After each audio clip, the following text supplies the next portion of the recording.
Angela 3007មិនអូសាហាវអ្នកលេងលេដេកហ្មងហើយអ្វីដែលយើងនឹកស្មានម្ដងហ្នឹងគឺ Angela នេះមែនរីភេទអ្នកលេងនេះគឺលោកពូសាច់ដុំ Oh my god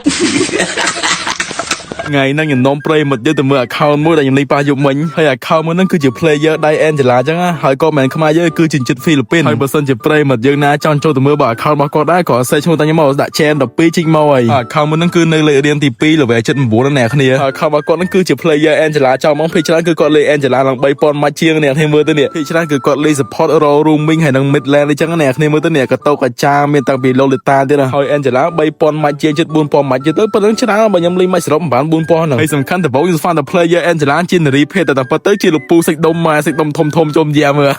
ដល់គោហ្មងម៉ែសាច់ដុំពូធំធំមែនហើយសំខាន់ចេះលេង Angela ទៀតម៉ែកប់សេរីដល់នេះទៅ Angela នេះ Angela សាច់ដុំហ្មង Angela នេះគឺជា Angela ប្រភេទបៀតែងមិនមែនបៀមីទេវាសឹងថាកម្រផ្លៃមកពីច្រើន player Angela សិននារីភេទក៏តែ Angela នេះគឺជាលោកពូសាច់ដុំម៉ែយកសាហាវយកបដ ாய் ប្រិមត្តយើងមើលទៅនេះសាច់ដុំធំធំឡើងប៉ុនកោដៃមើលនេះអូ